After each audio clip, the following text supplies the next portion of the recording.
Anandaraj sir வந்து நான் சின்ன பிள்ளையில இருந்து பார்க்குறேன். ஆமா, படத்துல தான் வில்லன்.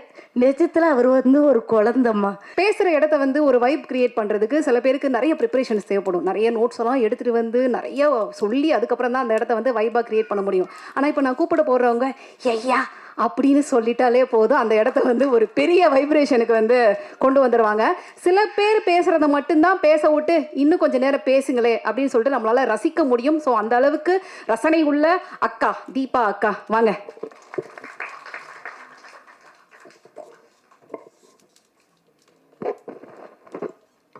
மேடையில் அமர்ந்திருக்கும் அத்தனை பெரியவர்களையும் வணங்கி, முன்னாடி இருக்கிற அண்ணன்மார்கள் தம்பிமார்கள் எல்லாத்துக்கும் வணங்கி. ஏன்னா அதில் பார்த்துட்டு இருக்கிறது ஒரு கேமராவில் 1 கோடி பேர் பார்ப்பாங்க.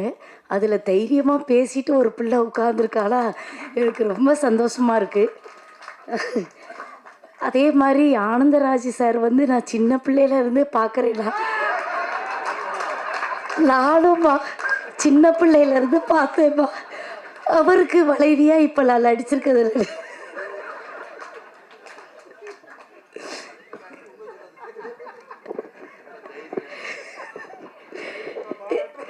நிஜமானவே நானும் சின்ன பிள்ளையிலேருந்து அவரை பார்த்துட்டு வரேன். அவரை பார்த்து பயந்த ஒரு சில ஆட்கள்ல நானும் ஒருத்தர். ஆனால் நம்ம ஆமாம், படத்துல தான் வில்லன். நிஜத்தில் அவர் வந்து ஒரு குழந்தம்மா. இந்த மாதிரி ஒரு குழந்தைய, அதாவது வளர்ந்த குழந்தைய நம்ம பார்க்குறது ரொம்ப சந்தோஷமாக இருக்குது.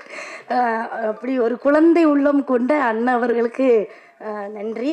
அப்புறம் வந்து இப்போது நம்ம ஆர்கே செல்வமணி அண்ணா இருக்காங்க. வந்தோடனே வந்து தீபாமான்னு அவங்க பேச வேண்டிய அவசியம் இல்லை, நம்மளை பற்றி சொல்ல வேண்டிய அவசியம் இல்லை.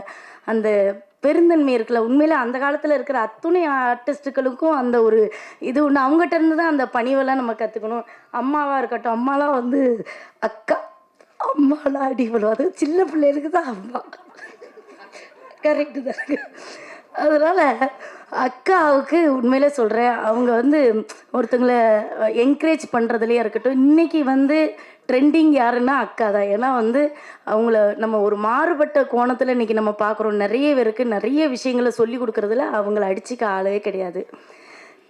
இப்போது இந்த படத்தில் எனக்கு வாய்ப்பு கொடுத்தவரை பற்றி முக்கியமாக சொல்லணும். ஏன்னா இத்தனை பேரை பற்றி நான் இன்றைக்கி பேசுகிறேன்னா அதுக்கு காரணம் வந்து இயக்குனர் தான். அவர் தான் இந்த படத்தில் நான் நடிக்கிறதுக்கு முழு முதற் காரணம். அவருக்கும் தயாரிப்பாளர் அவர்களுக்கும் என்னோட நன்றி. என்ன அப்படின்னா, மண்ணு பெண்ணு பொண்ணு இந்த 3 விஷயத்தையே தான் தேடி மனிதன் அலைந்து கொண்டு இருக்கிறான்.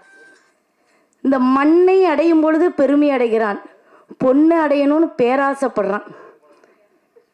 இப்படி மனிதன் வந்து ஒரு விஷயத்துக்காக தேடி தேடி அலைந்து அலைந்து தன்னை தொலைக்கிறான். இதை தான் இந்த படத்தில் சொல்லியிருக்கிறாங்க, வேற ஒன்றும் சொல்லலை. ஆமாம், இந்த 3 விஷயத்தை தான் இதில் வந்து, அதாவது ஒரே கத்தியில் வந்து ஒரே உரையில் 2 கத்தி எப்படி இருக்கும் அப்படின்னு கேட்டால் இதில் இருந்தே உங்களுக்கு தெரிஞ்சிருக்கும். நானும் வந்து ஆனந்தராஜ் சாருக்கும் ஒரு பொண்டாட்டி, ஒரு உரையில் இருக்கிற கத்தி, இன்னொரு கத்தியை கொண்டு வந்து அதில் எல்லாம் சொருகலாம், எல்லாம் நடக்குன்றது தான் இந்த படத்தில் இன்னும் காமெடியாக சொல்லியிருக்கிறாங்க.